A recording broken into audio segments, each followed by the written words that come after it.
nós precisamos relembrar algumas coisas para isso. Quando a pandemia se iniciou, o Supremo Tribunal Federal determinou que a competência para as decisões relativas às ações de combate ao Covid-19 eram de responsabilidade única e exclusiva dos governadores do Estado. Naquele momento, muitos governadores se utilizaram de oportunismo e uma abordagem política que se dizia baseada pela ciência, porém, se diziam salvadores de vidas e, na verdade, buscavam somente justificativas populistas visando atender suas agendas.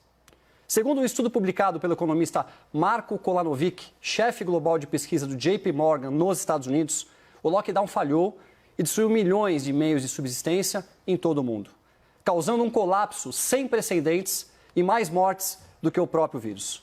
As ações foram tomadas em momento errado e de forma ineficiente, as quais destruíram empresas, empregos e vidas de forma irreparável.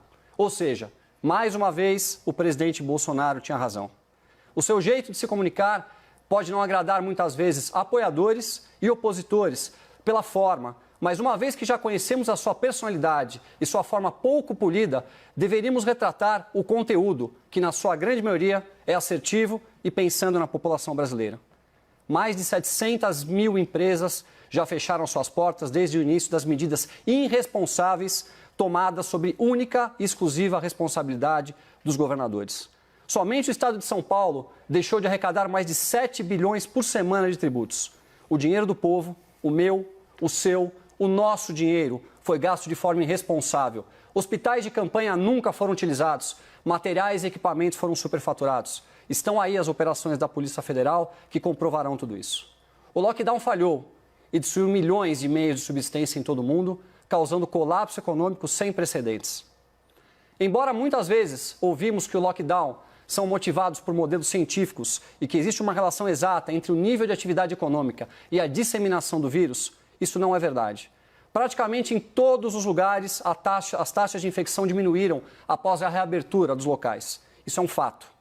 Nós tivemos casos de câncer que foram ocasionados pela falta de trabalho e pelo nervoso que as pessoas passaram, derrames que não foram tratados, os riscos aumentados de suicídios que foram em quase 600%. Nós estamos alarmados com o que parece ser uma falta de consideração pela saúde futura de nossos pacientes. Milhões de vítimas de um lockdown contínuo estão ocultas à vista de todos, mas serão chamados de alcoolismo, falta de moradia, suicídio, ataque cardíaco, derrame ou até uma insuficiência. Nos jovens, isso será chamado de instabilidade financeira, desemprego, desespero, dependência de drogas e outras muitas coisas. Mas, na verdade, foram os senhores governadores, nas suas atitudes irresponsáveis, que levaram nosso país a esse caos econômico que nós nos encontramos e em nada melhoraram a situação do coronavírus no nosso país. O fato é que você está fazendo uma comparação, no meu ponto de vista, muito complexa para poder justificar a incompetência desses governadores, principalmente quando você fala em culpa do presidente da República. Nós não podemos ter essa inversão de valores, como sempre é colocado aqui no país. A decisão que foi tomada pelo governador Flávio foi uma decisão que cabia a ele. A responsabilidade foi passada aos governadores em todo o país. E esses governadores se utilizaram destas ferramentas para poderem fazer política e não para cuidar da população brasileira. E agora que eles entenderam que o presidente Bolsonaro estava correto, apesar da sua forma de se colocar, não muitas vezes bem vista, tanto por quem é a favor e quanto quem é contra, eles estão levantando as mãos e pedindo ajuda. Então eu acho nobre sim pedir ajuda, mas é importante deixar claro que foram os senhores governadores que estão destruindo a economia do Brasil por conta das suas atitudes irresponsáveis.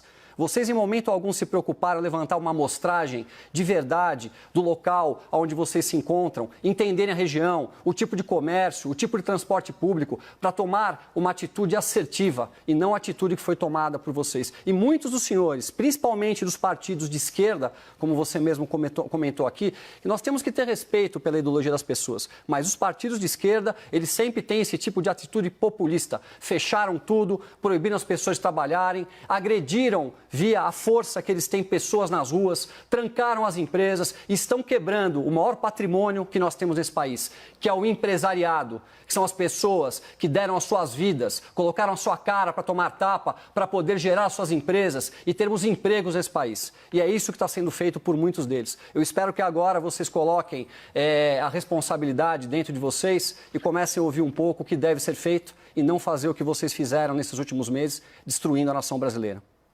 Olha, Bruno, eu me impressiono muito com como a gente consegue inverter as situações.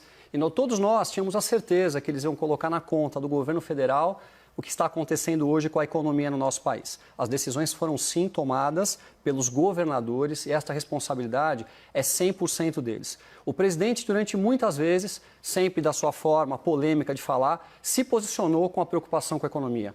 Nós tivemos o ministro Paulo Guedes, aliás, que é um dos melhores ministros desse país, se colocando também com uma grande preocupação em relação à economia. O governo federal tomou todas as posturas cabíveis para eles, para poder ajudar os governadores, para poder ajudar a população menos favorecida, e foram os únicos que realmente tiveram atitudes efetivas pensando na população.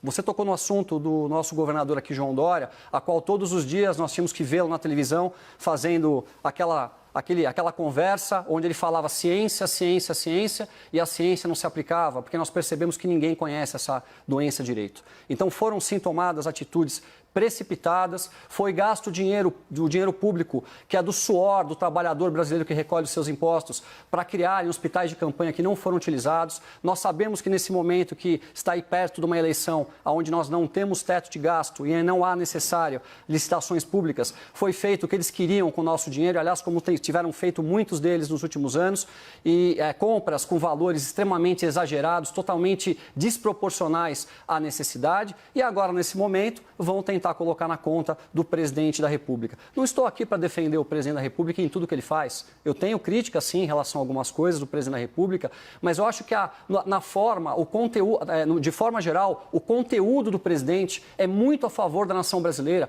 Vejam pela própria, aquela reunião de ministros que foi vazada. Eles sempre se colocando a favor da população brasileira em todos os ministros. E, na minha opinião, nós nunca tivemos um presidente da República com uma postura pensando na população brasileira como nós temos hoje no Brasil. E não serão os senhores que vão reverter tudo isso, colocando a culpa nele de coisas que não pertencem a ele. Olha, Bruno, você citou aqui a Nova Zelândia. Nós não podemos comparar países diferentes, né? Se você pegar países que são desenvolvidos, onde você tem um nível cultural muito maior, é claro que é muito mais fácil você proteger o cidadão quando essas pessoas têm uma casa, quando essas pessoas têm um lar, quando essas pessoas têm um sistema de saúde coerente, quando essas pessoas têm uma cidade limpa. E é muito diferente aqui no Brasil, onde na grande maioria dos nossos estados nós temos grandes concentrações de comunidades, onde as pessoas vivem se acumulando dentro de pequenos lares, a família inteira dormindo junto, quando você tem esgoto a céu aberto na porta desses locais, onde as crianças inclusive brincam, onde as pessoas não conseguem manter a sua higiene pessoal porque falta água, porque não tem álcool gel, porque não tem Netflix e porque não tem a condição de poder estarem como a grande maioria das pessoas que estão em casa hoje e acham que esse lockdown ele está fazendo bem para o país. No meu ponto de vista, isso não é verdade. É muito difícil para a sociedade brasileira, que não tem dinheiro para comer, se manter dentro hoje das suas casas, sem nenhum tipo de perspectiva. E fora o desespero que está dentro de cada um deles pelo fato de não ter um emprego. São mais de 700 mil empresas que fecharam as portas aqui no Brasil. Isso não é brincadeira. Esses empresários, eles quebraram, eles não retomarão as suas empresas, eles não gerarão novos empregos. E aí eu quero ver vocês continuarem repetindo esse discurso que nosso país hoje tomou as posturas corretas em relação à pandemia. Nós devíamos ter tido um isolamento um pouco mais responsável, entendendo cada região, tomando as posturas corretas, verificando o sistema de saúde, em que nível ele estava de ocupação, e não somente para tudo, tranca tudo, quando muitas das cidades do Brasil não tinham nem casos de coronavírus, nós já estávamos parando a nossa economia. Então eu discordo veemente dessa colocação que está sendo colocada, e eu quero deixar mais uma vez claro, a responsabilidade disso é dos senhores governadores. E a questão não é vir aqui como até sendo comparado como um advogado para defender o presidente da República. Nós temos que ter a coerência de defender o que está correto. Se tiver coisas da esquerda que estejam corretas, nós vamos defender também.